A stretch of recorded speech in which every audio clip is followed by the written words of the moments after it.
and the NADCO report, acronymed as COIN 10, as per the way the committee reads. This is our press statement.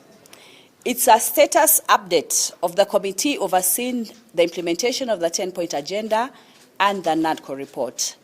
Ladies and gentlemen, on the 18th of August 2025, this committee that is overseeing the implementation of the 10-point agenda and the NADCO report was officially inaugurated at the joint parliamentary group meeting of ODM party and UDA party held at the KCB grounds in Karen.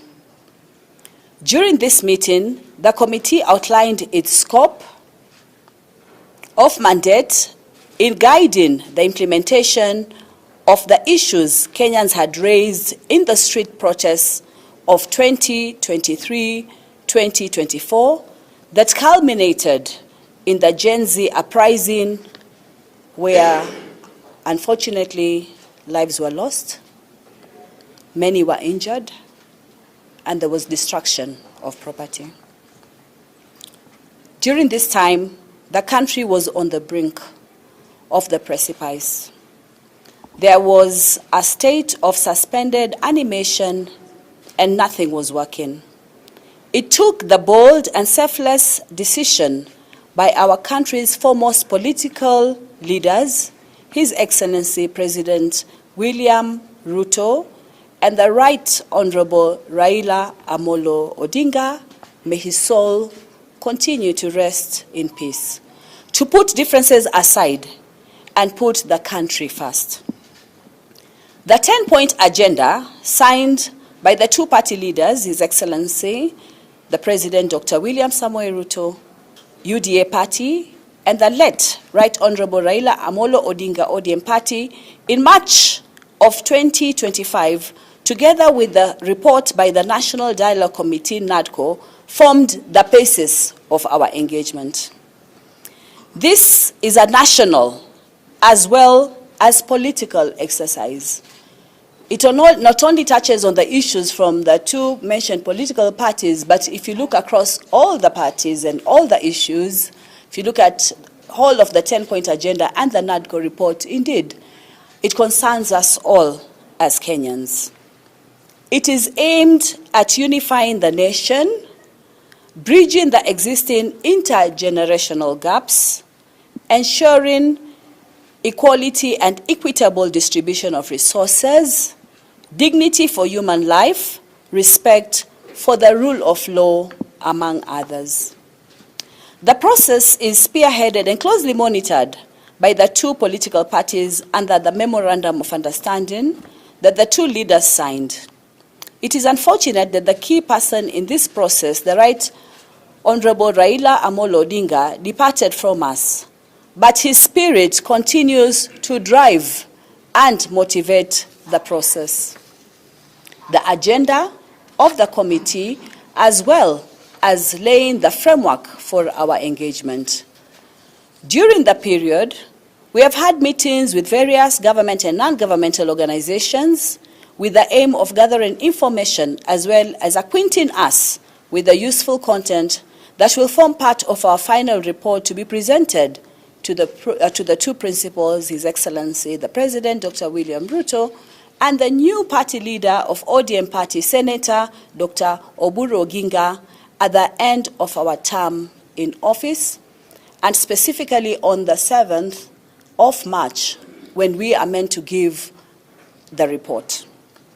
In the evening of last year, we had a retreat at a hotel in Machakos County, which was facilitated by our partner, the Center for Multi-Party Democracy, CMD, in early December. This retreat gave us time to reflect on our task and what is needed for us, considering the whole country is awaiting the outcome of our engagements. Rightly so, I think, because this engagement will allow us to give an overarching information to the whole of the nation about where we are in a process that we are all engaged in. That is the NADCO report itself and the 10-point agenda in addressing the implementing position, the challenges that might come across, where we are, addressing how best can we move forward, so that at the end of the day, the NADCO report and the 10-point agenda is not just a statement that has been put out there, but it's a reality that we can continue going to look back at and assess where we are and keep improving ourselves as the nation seeks to attain what is in the NADCO report of November 2023 and the 10-point agenda. Since then, we have had meetings with government ministries, state departments, government agencies, constitutional commissions, human rights bodies, and civil society organizations. These include a meeting with the CS for National Treasury, Honorable John Badi, a meeting with the head of public service, Mr. Felix Koskei, the Principal Secretary for Justice, Human Rights and Constitutional Affairs, Madam Judith Pareno, the National Gender and Equality Commission, the Kenya National Commission on Human Rights, the Council of Economic Advisors, and the National Cohesion and Integration Commission.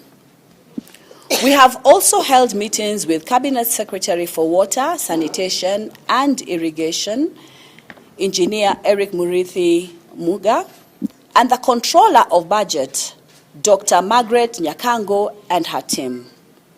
This morning, the committee had engagements with the National Police Service Commission, where we had fruitful discussion on matters to do with human rights and the freedom of association under Article 37 of the Constitution of Kenya.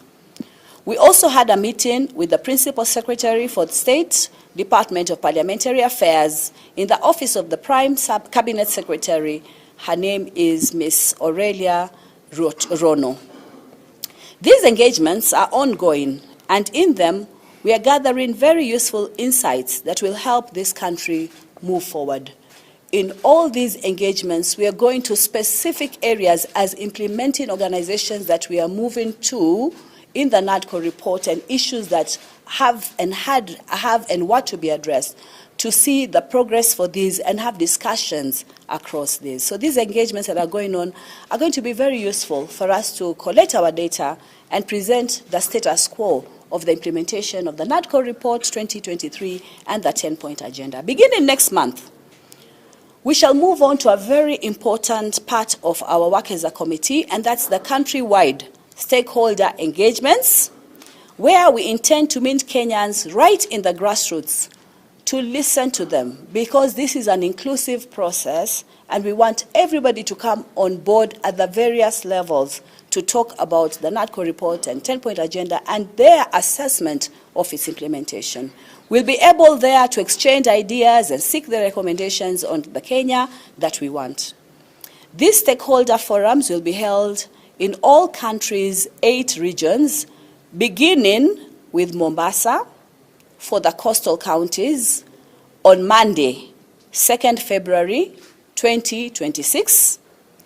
On Wednesday, 4th February 2026, wananchi from the counties of Siaya, Homa Bay, Migori, and Kisumu shall present their views in Kisumu town, while those from Nyamira and Kisii will have a date with this committee on Thursday, 5th February 2026.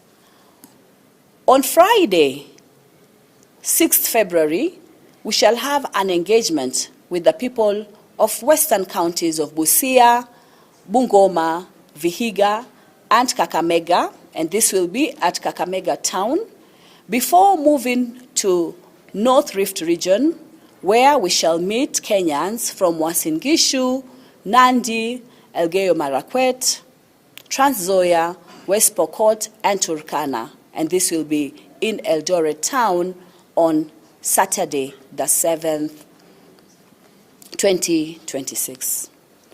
On Monday, the 9th, we shall be in Narok and Nakuru for engagements with the people of South Rift counties of Nakuru, Kericho, Bomet, Baringo, Kajiado, and Narok before heading to Nyeri town on the 11th of February for a meeting with the people of Nyeri, Nyandarua, Kirinyaga, Murang'a, Laikipia, and Kiambu counties.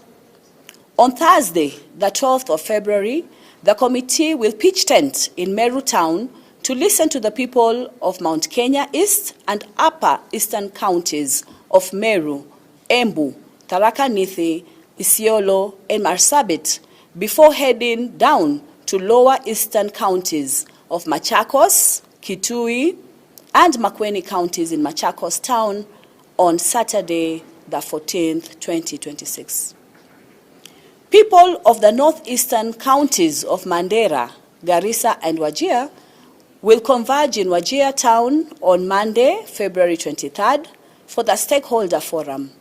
We intend to finish our nationwide tour with a mega stakeholder meeting for Nairobi region right here at the Kenyatta International Convention Center, KICC, and that will be on Wednesday, February 25th, 2026. This itinerary and the agenda for our engagements will be published in the local dailies tomorrow for the perusal of members of the public. We encourage members of the public to turn out in their numbers, speak to us generously, air their views, and together we shall help build the Kenya that will be favorable to all of us. Right now, we are standing at KICC, and behind us here is the Magadi room, where we will also be receiving memorandum from the public. Any Kenyan who wants to address a particular issue on the NADCO report and the 10-point agenda on any issue, please feel welcome to participate so that you can come on board to do this. I ask Mr. Oguda to give us the spirit of the MOU. Ladies and gentlemen of the press, thank you so much for coming in to stay with us here. We do really appreciate the role that you've played, especially members of the Fourth Estate, when it comes to working with the committee to ensure that Kenyans get to know the progresses we have made and what is in the need that we intend to share with Kenyans even as we move forward. Mine is to encourage the members of the public that as you send us the memoranda, it will be very important for you to get to acquaint yourself with the memorandum of understanding that was signed by the two principals, because that will then inform the engagement that we are going to have. Remember, this is a national process, and we want to encourage everyone to stick to the issues in the MOU, even as you raise your points of concerns and even as you come to the committee to see how best we can shepherd this process together so that in the end, all of us, because this is a national process for every Kenyan, so that all of us can get to have a nation that we can be proud of, a nation that is going to move forward together so that no one will be feeling to have been left behind, a nation that everyone will be proud of, a nation that everyone will feel a part and parcel of belonging in there. And so as we move forward, because we now start to embarking on the process of going to the people so that we can listen from them, kindly help us, help other Kenyans shepherd this process together. This committee is there for all of you. Do not feel that, some of you or a part of you is not welcome here. This is a committee for all of us. Please feel free to come to us. We are here, as the chairs mentioned, at the Magadi room. Come and deposit your memoranda with us. If you have any questions, we have our contacts there. You will take them there, and then you can see clarifications on further engagements with us. Remember that before the late Raila Odinga left us, he always reminded us to always be cognizant of the spirit of the MOU that he signed with Excellency the President. And for those of us who loved and adored him, we want to encourage all of us in the spirit of the MOU. Let us come together and help us build this nation together. Thank you so much. Thank you very much. And Honorable Fatuma Ibrahim will give us the inclusivity agenda of this committee. Thank you, Chair. I want to appreciate the presence of this big gathering of the Fourth Estate. Clearly, it's an indication that Kenyans are interested in this 10-point agenda and how it's progressing, what is happening, and all that. I want to appreciate the Fourth Estate. You also reported extensively in the media on some of the challenges. The 10-point agenda, of course, is inclusivity, includes in one of the agenda, and we will look at particularly where Kenyans are included, where are they, what kind of service they are receiving in terms of Article 43, in terms of water, education, food, and other considerations. We will look at the inclusivity at the government level, the national level, in terms of disaggregated, in terms of Kenyans, gender, where the youth are, where other groups are there. The other thing we want to focus on inclusivity is where the county government, in terms of inclusivity in the Kenyan people, in terms of the employment, in terms of providing equitable service delivery, and all that. The other thing we are pursuing in the 10-point agenda, which I believe and is dear to me, is the right to peaceful assembly and protest. We are looking at that, and ODM party leader, the late Raila Odinga, was interested in all of them, but he put a lot of emphasis on the right to peaceful assembly, demonstrations, and all that. And how can Kenyans, whether young or old, can be protected while they are voicing their concerns and interests. We were with the National Police Service today Commission. They have informed us. We will meet with the IG and the Deputy IG, and we will listen to them why, what happened, the protest, which was very ugly in this country. We want Kenya to shine regionally, nationally, and internationally. We don't want to see Kenya violating the fundamental rights of Kenyans. I want to thank the media. Yesterday we were with the president. It's not that the president never wanted to see us. We had a schedule of appointments, and he has stated his commitment from the day he signed up to date. We met with the current party leader of ODM, Dr. Uhuru, and they are very keen to see the committee's work is rolled out without impediment or hindrance in terms of all support and commitment to that spirit of the letter. We appreciate everybody to support us, to join us, and the work we are doing actually is somehow auditing the Constitution of Kenya. Looking at this 10-point is very broad, and those are fundamental focus of Kenyan citizen. So we will look at how this has been implemented. This country has been regarded as a country with a strong and progressive constitution, legislations, and programs. But I think this committee's work is very unique because it's the first time in history to oversee the implementation of policies, legislation, our 2010 Constitution, which is regarded as progressive, and the programs of the state. I think you should appreciate that this is the first time this country is looking at where are we in terms of our Constitution, in terms of legislation, policies, and programs. Thank you. That is the end of my... Thank you so much, Honorable Fatuma Ibrahim. And now, especially for the voice of the youth who constitute a large percentage of this country. We respect your views. We are hearing you. Mr. Kiarie. Thank you very much. Good afternoon. And a happy new year to all Kenyans. For those who we have not interacted this year, my name is Kevin Kiarie, a member of this committee. First is to notify Kenyans that I'm the youngest member of this committee.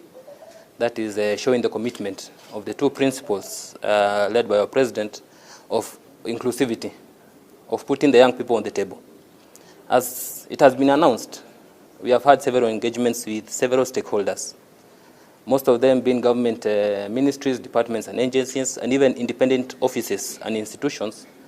And from our last meeting, which we had today with the Parliamentary Affairs, State Department for Parliamentary Affairs, we agreed that there are a number of issues or bills that needs the input of the committee for us to be able to unlock and even liaising the two state departments, that's the State Department for Youth Affairs and the State Department for Parliamentary Affairs, such as the National Youth Council Act, that for the longest has been an hindrance for the young people's voice being heard in government.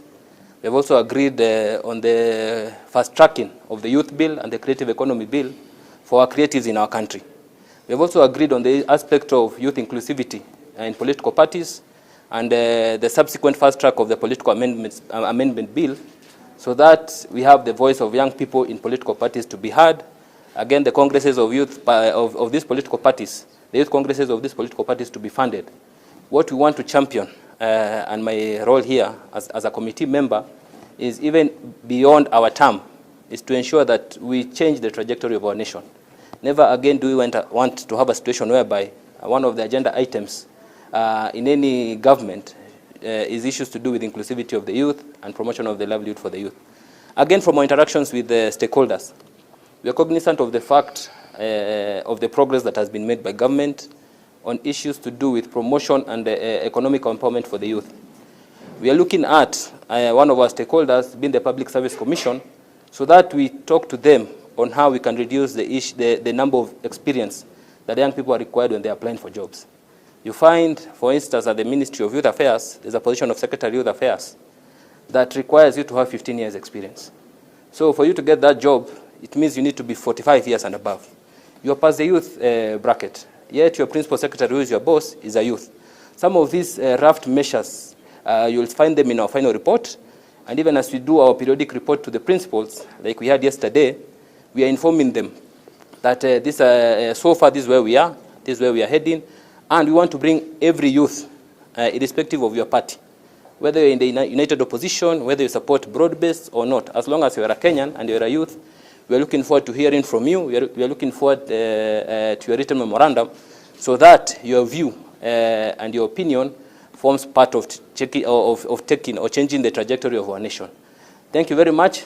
We look forward to interacting with you on February 2nd at Mombasa County as we interact with the youth from Coast Region, that is Lamu, Kilifi, Kwale, Tana River, and Taita Taveta. Asanteni. Thank you very much, Mr. Kiarie. And as this interaction goes on, you will find names that are going to be critical for you to be able to relate with. One is Mr. Meli, who is here. He's the administrator of this committee. And we also have a technical expert called Mr. Adede. So in most of the forums and in most of the communication we'll be making, you'll find their telephone numbers. Please feel free to interact. We have other members we shall shortly introduce, and I allow the Vice Chair, Mr. Bigambo, kindly. Thank you so much. My name is Javas Bigambo, the Vice Chair of the committee. When President William Ruto and the late Raila Odinga signed or established this committee, they were pressing literally the reset button of governance in Kenya. And one of the recommendations emanating from the NADCO report was setting up an entity that will oversee the implementation of the 10-point agenda, or rather the NADCO report, hence the establishment of this committee. Members of the press, you may have noted, just as have we done, that over the past couple of days, there's some communication emerging from a section of politicians indicating that this committee is largely idle, unfacilitated, and that nothing to do with the implementation of the 10-point agenda is going on. As Madam Chair has read out our statement, It is clear, you can see, and we are engaging literally all stakeholders because we are supposed to engage extensively stakeholders in the Republic of Kenya, including members of the public. And so we would like to encourage politicians especially, who are part and parcel of stakeholders in the implementation of the 10-point agenda, to be highly spirited about the nationhood and the nationalism that is the spirit of the 10-point agenda, as Mr. Oguda has elucidated.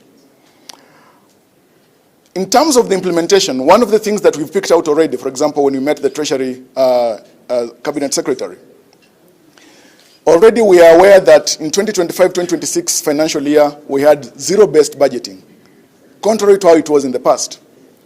We have established in our engagement with Parliamentary Affairs in the Office of the Prime Cabinet Secretary, more than 12 pieces of legislation have been passed to implement various recommendations of the NADCO report.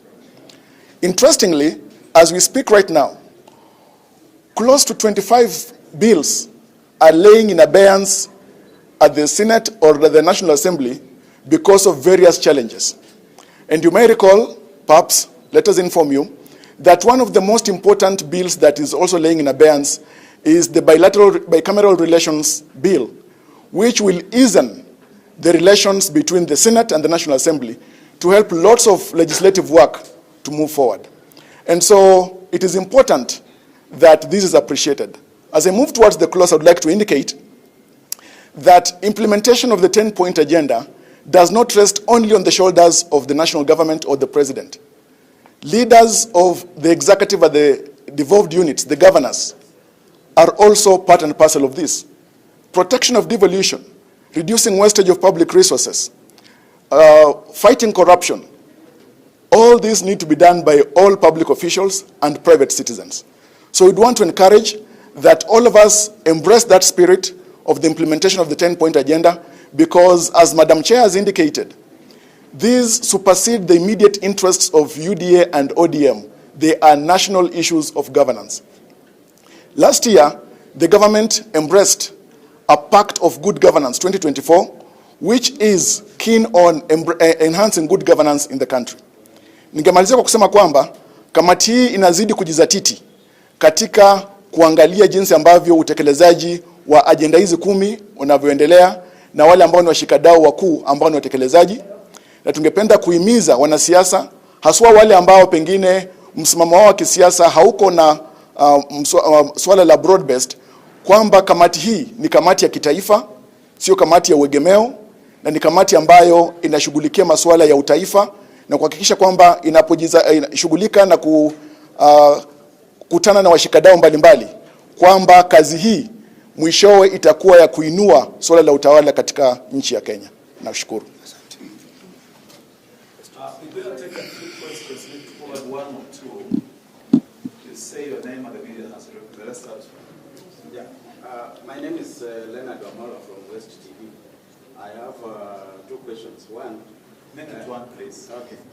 I don't know if I missed, because I have not heard of the timelines of your operation.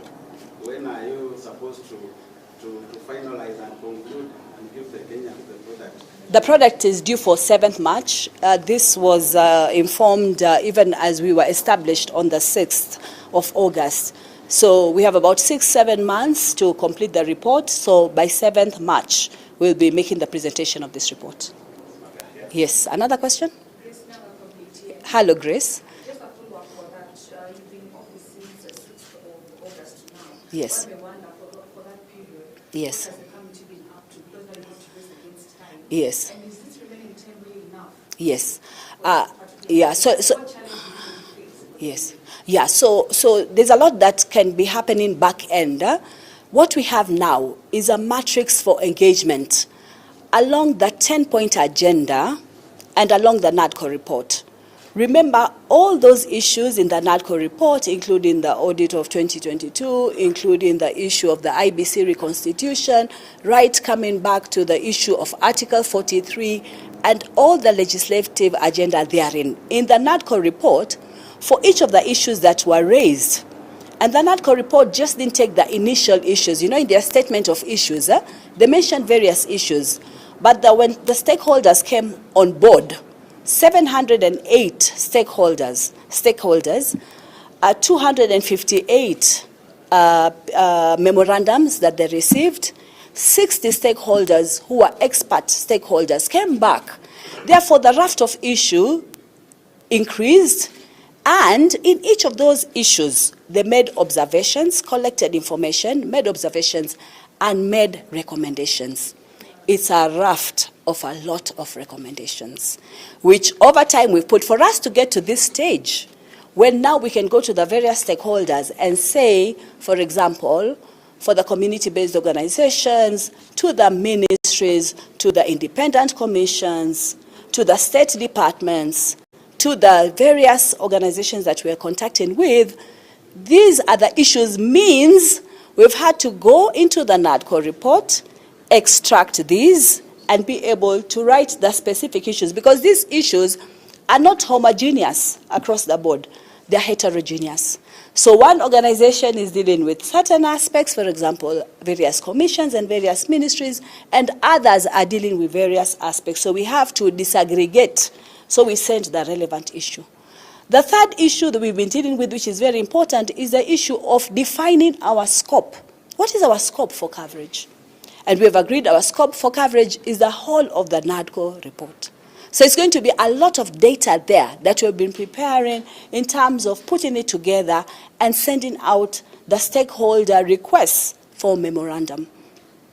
If you look at some of the stakeholders' memorandum that we've sent out to, and we have enlisted about 206 stakeholders, and many more are coming on board, some who didn't participate in the NADCO initially, because our focus has been on the implementing agencies. But we do realize that every Kenyan has a right, and every Kenyan might want to say something about the 10-point agenda. So we have disaggregated to realize that on the NADCO report, there are certain issues that we have to ask the implementing organizations. For example, to what extent is the two-thirds inclusivity issue being put into place? To what extent is the austerity 30% reduction in expenses? To what extent has the debt bill, the wage bill, gone down? Has it reduced from the 12.06 trillion, for example? Where are we standing? What is happening with devolution and the 415 billion that has been sent into the counties? So it's lots of data. My lady, what is her name? Grace. Yeah? So these are the issues. And to put all this together is very, very important for you to get the right output product. So we do have now the output product, and we will share. We'll have various meetings with various stakeholders. We will share. In those issues that we are tackling, we're looking at what is the issue, what is the scope, and then we're asking what is the key indicator? What is the performance? What is the key performance indicator, the KPI? How will we know? For example, Mr. Bigambo has talked about the various legislation that has taken place. So, for example, if we're looking at the Election Offences Act amendment, we know this has already been passed in Senate. So we are going to say our key performance indicator is legislation assented to. If we cannot get to the finality of that key KPI, we're going to ask what is happening? Where is this piece of legislation stuck? And how do we unclog? And then how do we make sure that it is actually getting to the place where it can be assented to? And I'll let you know that in the various ministries that we have gone into to have stakeholder discussions with, many variant issues are rising, which are very, very key and very, very important. We're not just asking about the issues, we're asking about the challenges, so that we propose, because our report will cover both political issues, administrative issues. We can also propose various recommended actions that will help the various actions that are needed to take place. Because what is our final outcome and output? That, as implementing agencies and overseeing that implementation agenda, that the whole of the NADCO report is implemented to its full, and then also the 10-point agenda. So to the people of Kenya, to the young people, to the women, to the men, to the ones who are more advanced in age and the younger people, all these issues are issues we're tackling with. But most of the time, before you can get the data, you've got to prepare. And it's been an extensive preparation process. But from the output that we're able to get out of this, we'll be able to subsume the various areas and be able to give the data from the people who have given this data. We encourage Kenyans, especially those who are able to bring their memorandum, please do so to the Magadi room. We will really appreciate. Chair, and also, just a minute, and also, before that, yeah, it's all right. So also, when it comes to the various agenda that will be brought, we want to also indicate that we will have also memoranda that can come electronically. There's an email address that has been given that will make it easy to collect the data. Chair, do you have enough finances? Because we all know, and one of these indicated, do you have enough finances to go around the country? We know that those are hindrance of finance. Now, I want to say this. I want to answer you this way, that this program is being prepared from the political parties, and we have reached this stage where we are going out into the counties to do that. Some provisions have to be put in place before we can make a statement like this. Thank you. Yes. My name is from Yes. Kenyans would love to hear what is the status of implementation. You have 2 months in office. Yes. Yes. On a scale of 1 to 10. Yes. Where are we in terms of implementing the 10-point agenda? Yes. 7. Yes. Remember back there, a senior official, Yes. the National Assembly Minority Leader, said Yes. that 50% are already implemented. Yes. Is that the case? Yes. And lastly, are you also going to achieve the united opposition? Okay, so what I've said is that on the 7th of March, we will have the report put out there. What you're asking for is a scorecard, and that is something this committee is considering for the various issues so that we can give an indication. We have had information and also approaches from stakeholders in the united opposition who would like also to be stakeholders in this process. We are opening this to all Kenyans. We cannot say we don't want from you. What gives us that discretionary power to do that as a committee? We want to receive as much as possible because this is a way in a united format to solve those problems. So we are listening to everybody. We are welcoming any memoranda that comes our way, any insights that are coming our way. We are urging members of the public to speak. And that's why we're going to be collecting the data. In research, we call it triangulation. We're not just going to receive memoranda. We're also going to have public forums. We'll have the people in the counties talk and tell us the issues. We'll have those who can be able to key in via email to do so. So we'll be able to put this together and we'll be able to relate to where the data is coming from. Last one. Yes, I've got 2 questions. I'm Chris Ovino from One TV Business. All right. Yeah, on the issue about the implementation of the NADCO 10-point agenda, we've had a discussion with the President and the ODM party leader.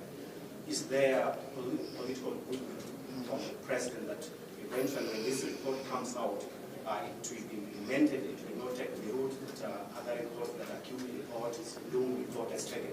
Yeah. And, so the issue of the scale of 1 to 10, maybe you can just give us how far are you in terms of the implementation of the NADCO? I want to contextualize your question in terms of the mandate that we have. Remember, we have a 2-pronged mandate in that sense of the question you've asked. The principals are the ones who signed the MOU and were part of the team that constituted this team. In the mandate that they have put there and in terms of our operations, if you remember, on the 18th of August, we had the joint PG. Every 2 months, we have to give a report to the principals. These principals are able to see what the committee is doing and consult with committee accordingly. So there's going to be a total of 4 reports. One on the 18th of August, another that came on the 6th of October, another that went out on the 6th of December. These are progress reports. You know, you're looking at the final product as we are going through the process. And then the last report to the principals is going to be on the 6th of February.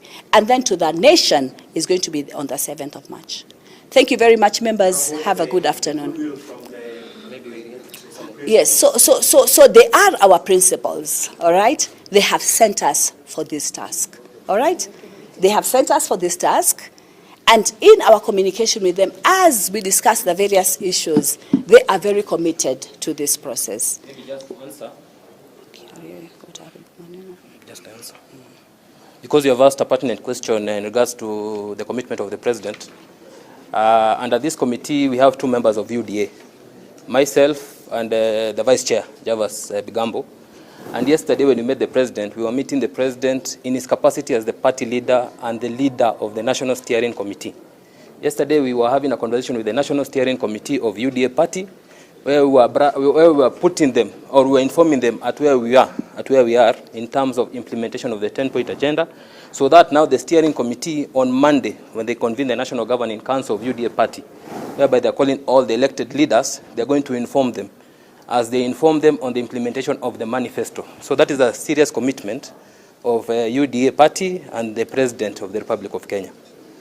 So, thank you very much. Maybe just as to wrap up that, because we have opened up the area of the sessions that lie ahead, and therefore we can conclude on that. Even at the meeting yesterday, we are due again to meet. You know, when we talk about the reporting to the principals, it's meant to be both the principals, and we are doing that to both the principals. So shortly again, and we already had discussions with Senator Dr. Oburu on the same issues. So these issues keep coming up, and we are moving on to interactions. The other important thing to say to you is that a lot of goodwill and disseminating of information and packaging and giving the right message to the constituents will come from the members of parliament. So even as we go into the various counties, we'll be engaging with them and enabling them to be able also to see where we are, to interact with us in terms of this process, and in the various PGs also give the results of our outcomes, discuss them even as we move towards completing them, because you always have preliminary results and then we move into the final results, so that we're all reading from the same pages, so that we can say, for you as parliamentary group, this is important for you, can you unclog? For example, if we're talking about bicameral relations, for example, between the two houses, you know, what are the two houses saying? How can they be unclogged? If we're talking about resources, for example, in the counties, what is happening? The World Development Fund, can the members be put together so that the process and solutions can be found together? So, you know, in our mandate, it says intensive and extensive consultations. And we are making those very intensive and extensive consultations. I thank you and good afternoon. Asanteni sana. We send a copy of the